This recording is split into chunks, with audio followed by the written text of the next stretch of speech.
in the previous episode, there's a 5% chance of rain today. It's starting to rain a little bit. You saw us build a frame in a flash, blow in lots of cellulose insulation, and close up our roof with oriented strand board, which is way too expensive. But it's not over yet. There's still a crucial and much more complex step left: installing an ethylene propylene DNA monomer top so that the roof is finally waterproof. A new project, sure, but always the same goal. Finish before it rains.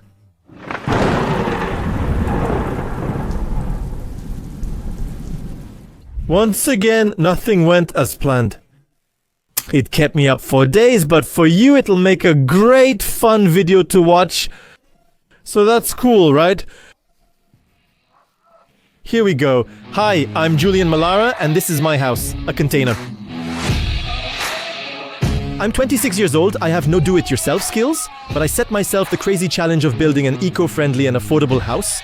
I'm also trying to develop my resilience and live in harmony with nature. I film all of this and put it on this channel.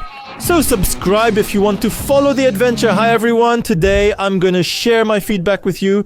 I'm going to tell you how we installed the ethylene propylene DNA monomer membrane on our roof. That is, what makes it waterproof.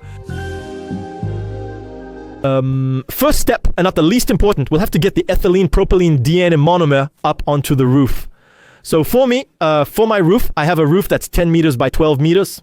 I decided to buy it in two sheets that were 6 meters by 14, and I joined them together in the middle. There you go. Each sheet weighs 120 kilos. Again, 120 kilos might not seem like a lot. There are people who weigh 120 kilos. It's not, it's not huge. Lifting 120 kilos to carry it onto the roof is complicated. That is, in my mind, I told myself it would be fine. We'll put on some straps, we'll pull the top, we'll slide it along, and we'll lift it up. So that was attempt number one. There you go, attempt number one. We're pulling like crazy. Come on, 1, 2, 3, pull. We managed to get it all the way up, but at the top, it's impossible to bring it onto the roof because the rafters are blocking it. Actually, it's not the rafters, but the ridge board that's blocking it. We can't get it up, so it's a failure. We bring the top down and just think, damn, maybe we should have rented a forklift, a machine to lift the top and put it on the roof. It's over. We're going to have to cancel this workday. We don't have a solution. At that point, we're like, wait, we're idiots. We have something we use all the time. Let's use it. Baptiste, get the drone out. Yeah, we'll attach the drone to the top and go full throttle. And then, actually, no. I don't even know how we came up with this idea, but I think we were really, really very desperate. Or maybe it was just for fun. I don't know. But in any case, the drone solution failed. Solution number 3. We're going to take the beams we used to build the framework, and we're going to put them against the container. We're going to wrap the top in cardboard or something else to protect it so it doesn't get punctured. We're going to reattach our straps and slide it up to lift it. And with a bit of luck, when it gets to the top, we'll be able to bring it back. Perfect. The first tarp is up. It's a success. Second tarp, let's go. This time we're being more careful, realizing we should have done this from the start. We're lifting the tarp. Oh, wow. The second one was a lot more of a hassle. You can see it here, the rush. We're speeding it up. We struggled for 4 or 5 minutes with something weighing 120 kilos. It was tough, but we did it. Very clearly. I don't know if I should have rented a machine to lift that tarp because it was still pretty expensive. And we're always trying to save money. But we were a bit freaked out about installing the ethylene propylene DNA monomer, but it's done, it's finished. Let's move on to step 2.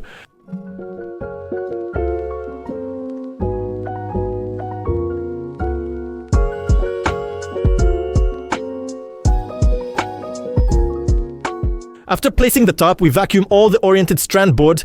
We check that there are no rocks, no dirt. We also check under our shoes to make sure there are no rocks or dirt. The goal is really not to damage the top.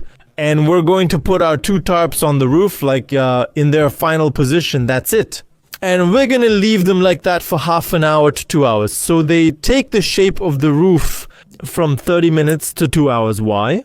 from 30 minutes to 2 hours. If it's hot, it only takes 30 minutes to take shape. For us, it was, I think, 5 degrees, 5 or 6 degrees. That's it. So we waited 2 hours just so they could take shape a bit. But that wasn't the hardest part. In the end, there were 4 of us. We managed to set it up properly. Step 2 completed.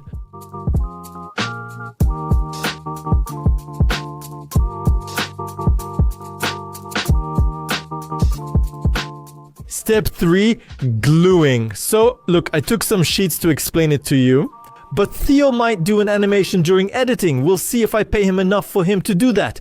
Let me explain. We have 2 tops, each 6 by 14 meters. The idea is that I put them one on top of the other like this, okay? Now, to stick them together, what we're going to do is fold half of the top. Glue the oriented strand board, glue the top, come place it, and then we'll do the same thing again. The other half... Okay, glue half, so basically 4 halves to glue the top.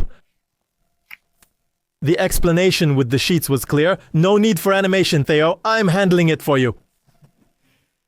3 difficulties on this job. So far, putting up and setting up the top were already annoying. But now, sticking it on. So, we're using an acrylic glue. There you go. It's a glue that's normally easy to handle.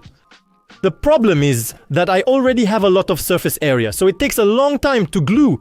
But the second problem is it takes forever to dry. Because actually, on the glue container, it says usage temperature is 10 to 30 degrees. Let me remind you, for us, it was at most 7 degrees. That means the glue was supposed to dry in 15 minutes to an hour. It took us an hour each time, so that was lost time since you can't do much while it dries. Which also explains why this project took so long. But anyway, we wait. The glue dries little by little. In the natural materials tutorial, the guy calmly pushes the top, glues it gradually, and almost no wrinkles appear. It's like when you see phones when you put on screen protectors. In the tutorials, it always works really well. He puts it on, no bubbles, you put it on, tons of bubbles, and the glass breaks. I mean, it's crap, you know? We tried to push, it doesn't work because actually the top is 14 meters long, so I don't know if you realize. Even with 3 of us pushing, the top won't move. It's too heavy and stuck, so we have to lift and pull it. So, it works pretty well. It's quite heavy. It's pretty complicated. It makes a few folds that aren't necessarily a problem. Because anyway, on top of it, there will be soil. There will be plants. So we won't see these folds anymore. It's not a waterproofing issue, just an aesthetic one, but it will be covered, as will the roof. There you go. I don't care whether it's pretty or not. That's not the problem. So, I'll show you my little sheets. So, we have our 2 tops like this. So, I explained to you. There you go. We folded half, we glue some, and then we pull the top and glue it again. It works really well. For the first top, we do the same on the second one. So now, imagine the second top. It's folded like this. We put glue here, we put glue there, then we pull it. And I don't know, I couldn't really explain it to you. But we didn't feel it. We weren't strong enough. I paid for a gust of wind. Anyway, we didn't make it this time. The tarp got stuck like this. There you go. No, but really, it stuck to itself at that moment. I could have killed myself. Actually, my life was over. Huh? The tarp cost 1,500 euros. My brother was telling me, well, we need to buy another one. I was like, no.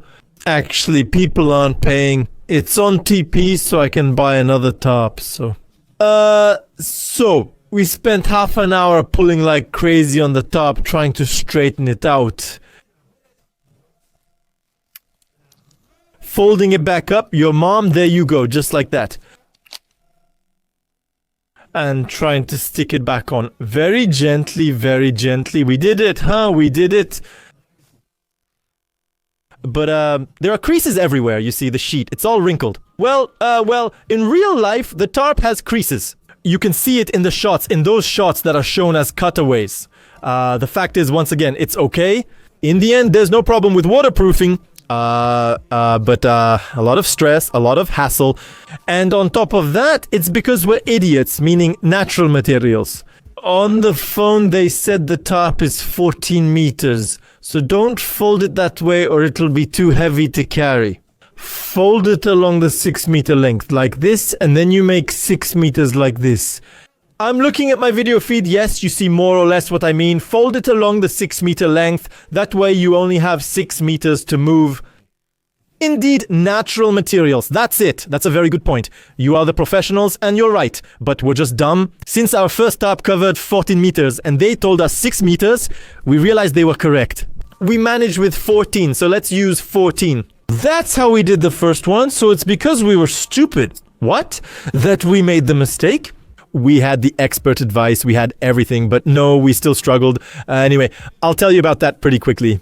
But it was very traumatic. We spent really 20 minutes, like half an hour, 20 minutes, half an hour, feet stuck in the glue trying to put the tarp back on and everything. Oriented strand board was stuck to our shoe soles. We even have a photo of my brother with oriented strand board under his feet. So the gluing part isn't supposed to be very complicated. But you should know that when you have a very large, very heavy tarp, well, it's better to have several people already, and it's better to fold it on the shortest side. That way you'll have less tarp to unroll. It seems logical sometimes, but not all the time.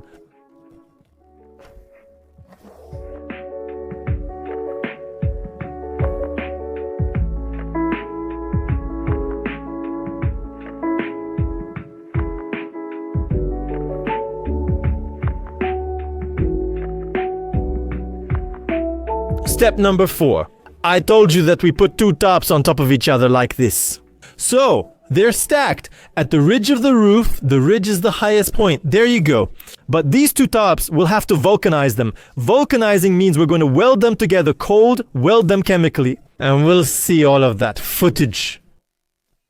First step, we clean the ethylene propylene DNA monomer with an ethylene propylene DNA monomer cleaner. There you go. Second step.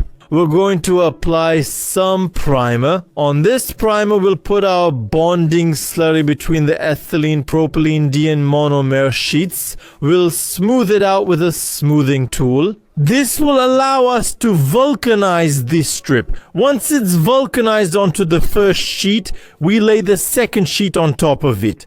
Same thing, we clean, we apply primer, we wait 10 minutes each time for the primer to dry, and then we vulcanize again. That's it. And so the 2 sheets are vulcanized together. I'm not sure if this tutorial was clear, but you can use the excellent natural materials tutorial instead, especially their file, which explains this part well.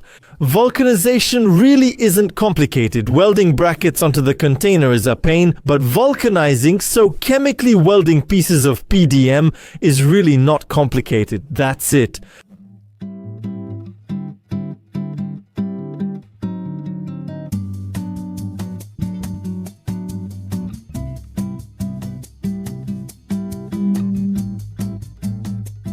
Step number 5. When we glued the tarp, we were careful, I forgot to mention it, but we made sure to leave 20 centimeters free all around the edge of the tarp. The roof is over 50 square meters, and with a 20 square meter surface here, that's 120 square meters of ethylene propylene DNA monomer tarp. Yes, it was a hassle to put in place. We're going to use perimeter strips, which we'll put all around the edge of the tarp. As the name suggests, the purpose is to hold the tarp in place so it doesn't retract. This prevents a slide from forming in the corners, so we'll screw metal plates onto the perimeter strips. And then we'll vulcanize the ethylene propylene DNA monomer on top of that.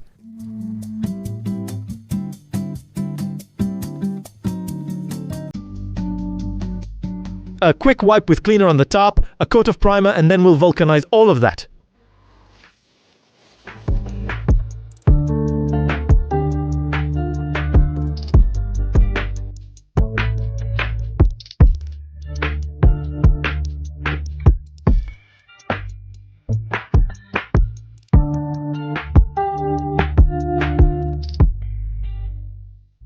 Step 6. We've glued the tarp and corners to the perimeter strips and vulcanized the 2 tarps together. We'll need to go back up on the parapets, which is simple, but the main thing is handling the corners. Step 6 is corners. For the corners, there's a rather specific technique very well explained in the tutorial by Materio Naturals. So, there you go, I'm telling you, but I also tried to explain it to you. I'll show you that. We're tackling the PDM corner, so we need to do a wallet fold. And we'll show you step by step how we're going to do all that. First step, we're going to fold one of the two tarps over the first one. There we go, right here.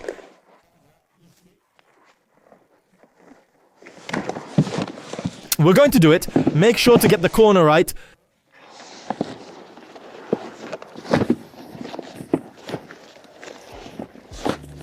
There we go, that should be pretty good. And then we're going to cut this part to put it on the other side.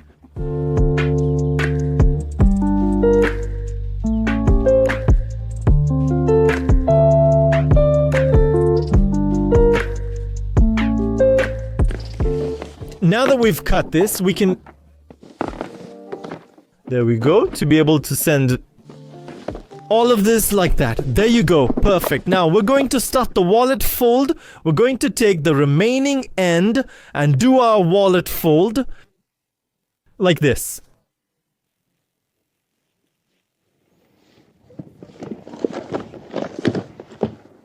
There we go. And like this. Here, we'll have a fold without having to cut the top, and we'll keep it watertight. We're gonna lift our end and cut off this part that's sticking out, just like before.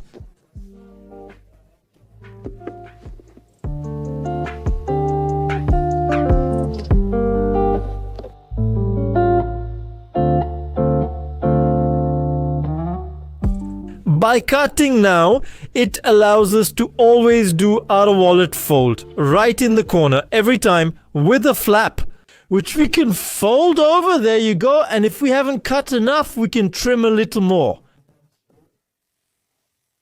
There you go, so that our corner is nice and neat. Well placed. There we go. And here, one flap over the other. Now that we've tested the corner, we'll remove each layer, glue them, and reattach the corner properly. And we glue the first side of the corner, then we'll take care of the second one. We double glue with OSB tarp.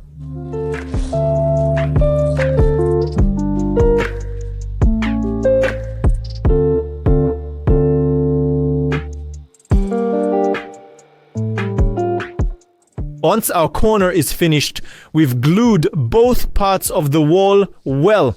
So now it's done. It looks very nice. But we still have a waterproofing issue at this spot. So we're going to vulcanize a small extra piece to make sure everything is good. So I've prepared my primer and everything, and I'm going to go ahead calmly.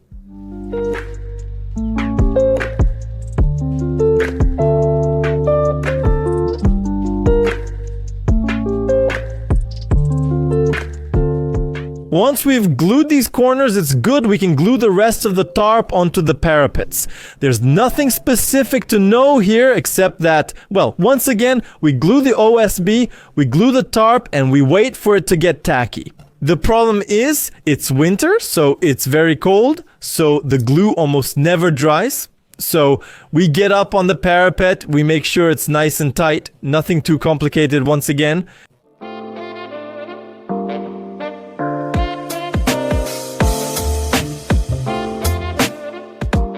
Step number 7.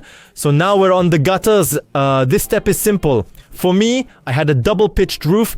Actually, it's a flat roof, but it's 2 slopes at 5%, which bring the water into the parapets. The water then goes into 2 corners where I'm going to put 2 gutters. So I have 2 things for the gutters. I have the gargoyle. That's the main outlet. And I have an overflow that I attach on top. Installing it is pretty simple. We're actually going to vulcanize our piece onto the ethylene propylene DNA monomer. So beforehand, I cut out my hole for my outlet there, for my overflow, and for my gargoyle. Once the ethylene propylene DNA monomer is on top, I find where the hole is and I make a small cross in the ethylene propylene DNA monomer to cut it out. I insert my piece inside, then I clean the ethylene propylene diene monomer again, apply the primer, wait 10 minutes for it to dry, and then I vulcanize my piece, my drain, onto the ethylene propylene diene monomer. That way we have a watertight piece that can drain the water. There you go, it's pretty simple once again.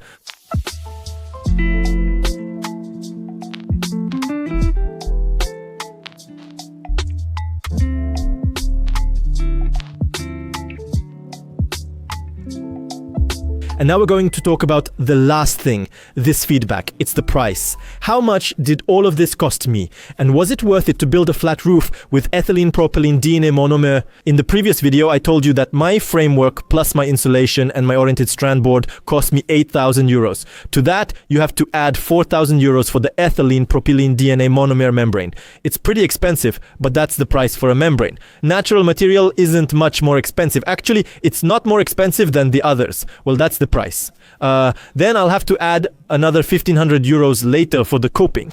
These are small metal plates that protect the edge, providing an aesthetic finish and long-term protection. And I have to count at least 3,000 euros for the green roofing because you need geotextile, a specific type of soil, sedum, seeds, drains. There are a lot of things to take into account, and I think it's going to cost me 3,000 euros. Again, I haven't gotten all the quotes yet, but this flat green roof should cost me 16,500 euros in total. So I don't know how much a traditional double-pitched roof would have cost me for a 120 square meter house. If you're a carpenter, feel free to let me know in the comments just to really rub it in. But I think I could have done it for less. Honestly, I think it's pretty clear that a green roof is not the economical choice. It was definitely the simplest choice technically, and still, I think it might have been even simpler to just screw on some corrugated metal sheets. Because, you know, there was no glue to use. There wasn't the issue of it being heavy, that kind of thing. I could have screwed on a bunch of panels or even put on tiles. So maybe it would have been simpler. I don't know. This project really left me with a kind of bitter taste where I'm proud of the result. The roof is great. The flat roof is going to look really good. Once it's greened, it'll be a real asset from a thermal point of view. All of that is certain. I managed to do it. So in the end, this project is a success. But I still have this regret, wondering if I could have done it differently, for less money, in another way.